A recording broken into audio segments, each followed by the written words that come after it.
My name is Alex. First of all, let me tell you that I grew up in a toxic family where my older brother was the golden child who could do no wrong. Want examples? Well, when he brought home a C or D on his report card, my parents said the teachers didn't understand him. I got an A in every subject, made the honor roll every quarter, and they said that was expected of me. It didn't end there, though. Our birthdays were celebrated so differently that it was obvious. He got lavish parties thrown in the backyard. He got catered food, an expensive birthday cake, and gifts that cost a fortune. I got a store-bought cake that probably cost them $20, a dime store card with a $1 bill in it. My presents were from thrift stores or garage sales. When he turned 16, he got a brand new car. It was a Dodge Intrepid. It was midnight blue, and it was brand new. He took selfies with the car and told all of his friends that he was the king of the household. On my 16th, I got a bike. Not a brand new one. No, I got a used bicycle that had a missing pedal and a rusted chain. I never tried to ride it. It just sat in the garage and collected dust. When he was ready to go to college, they had to find one that would take him because his grades were so poor. They found one and they paid his tuition, paid for his books, and even gave him an allowance so that he could study and not worry about working. When it was time for me to go to college, there was no money. I had to take out aggressive student loans and work 3 jobs to put myself through college, even though there was supposed to be a college fund for me left by my grandfather. There were many times in college when I thought it would be better to just give up. I survived on 3 or 4 hours of sleep, instant noodles, and sometimes bread. I got coffee at my barista job. I got a roll and more coffee from serving breakfast in the college cafeteria. I bagged groceries after classes and studied until my eyes burned. I graduated, though. Philip, my brother, dropped out of college after 1 semester. He said the atmosphere was stifling. I rarely went home while I was in college because I simply couldn't afford it. My mother would call to tell me all about Philip's new business ideas and talk about how proud he was making the family. She never asked how I was doing. She never asked if I was all right. She just called to regale me with tales of my brother. I got so sick of hearing his name. When I graduated, it wasn't at the top of my class. I wasn't valedictorian, but I graduated with a good grade point average. They didn't come to the ceremony. They said that Philip had fallen on hard times and they had to be there for him. Whatever. It was the Philip show in the family all of the time. I graduated with offers. I took the highest paying one. Still, it was only enough money to pay for a modest apartment and bare essentials. I worked my butt off. I worked in at the bottom of a very successful tech company. It was called Hampton Business Solutions. I worked on files that really meant very little. Still, I did my best, showed up every day, and put off going home. When I finally got my first promotion, it was enough to buy a used car and better groceries. I was still in my apartment with the heat that sometimes worked. Meanwhile, Philip was going through money like it was water. He constantly had a new business idea, and he convinced my parents that he had to look the part of a successful man. They spent their retirement money buying him expensive suits and sending him of luxury vacations. He'd post pictures to social media, documenting each of them. I saw them when I checked his social media. Then I saw him standing beside a brand new Lexus. The caption read, "Hard work pays off." I knew that my parents had bought him that car just like the other that he'd wrecked shortly after he'd gotten it. All this time I was working hard, keeping my nose to the grind, and spending very little money. Almost all of my money went into my savings account. The first request for money came when I was going over reports at my wobbly kitchen table, drinking instant coffee. My mother called and told me that they were a bit short on the mortgage and could I possibly help. It was only $400 that they were short and they said that they'd pay me back, so I said yes. After all, they were my parents. I was supposed to help them, right? I didn't know that this was the opening act and the main act would be even worse. A few months later, it was that they needed help with groceries. I sent them another $400. I marked it all down on a spreadsheet. So far, it was $800. The first entry was titled Mortgage Help, $400. The second was groceries, $400. The third was property taxes, $600. It was never could you cover this. It was always we're a bit short. However, I noticed that every time I sent them money, Philip posted another set of pictures at high-end restaurants, supposedly having business dinners.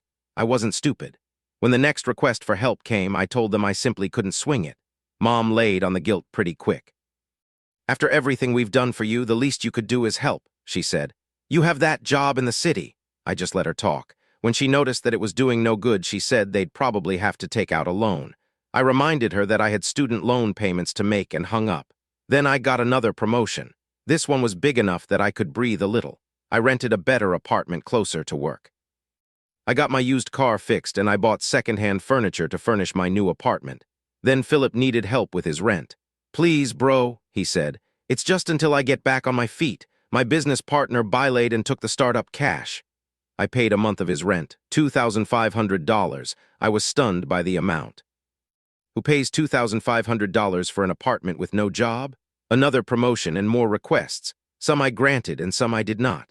They said I was unreliable and that family helps family. I almost burst out laughing at that comment. Then my Aunt Linda called. She told me that she saw right through my mother and needed to tell me what really happened with my college fund.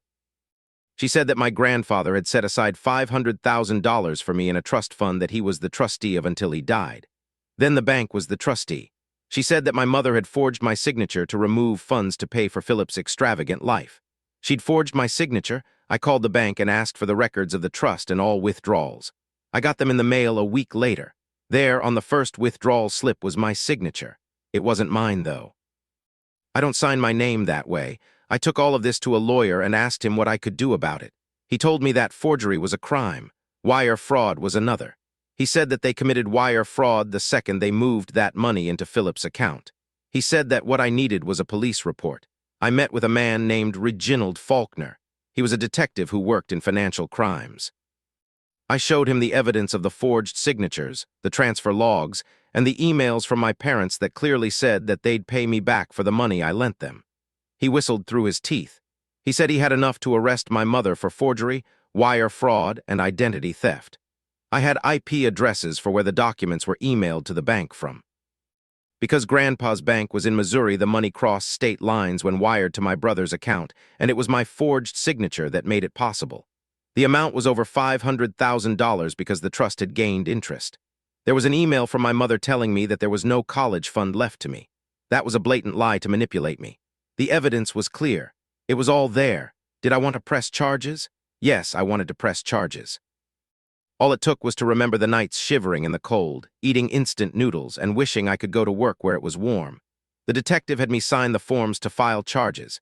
He went before the district attorney and got a warrant for my mother's arrest. She was arrested at the country club in front of her lady friends. I heard about it from Aunt Linda. She had screamed and cried and told them there was some sort of mistake. She was taken away in handcuffs. She was arraigned and formally charged by the state of Illinois. All of their assets were frozen, so she couldn't hire a decent defense attorney. My father called me and begged me to drop the charges. I told him that I would not drop the charges, that she was a common criminal and she deserved to pay for what she'd done to me. He hung up on me. The fallout was even more damning. Aunt Linda told me that once the accounts were frozen, the bank started foreclosure on the house I had grown up in. I felt no sadness or guilt for this. They'd done it to themselves. Further, Philip's business tanked again. He'd borrowed from loan sharks and they were aggressive. My brother was beaten and told that if he didn't pay his debts, he'd be killed. I heard about this from Aunt Linda when Philip turned state's evidence against them to save his life. He was ruined in the process. I sat in my recliner and listened to Aunt Linda tell me how the extended family refused to help either of them. She said my father had to pack his things in garbage bags and move in with Philip.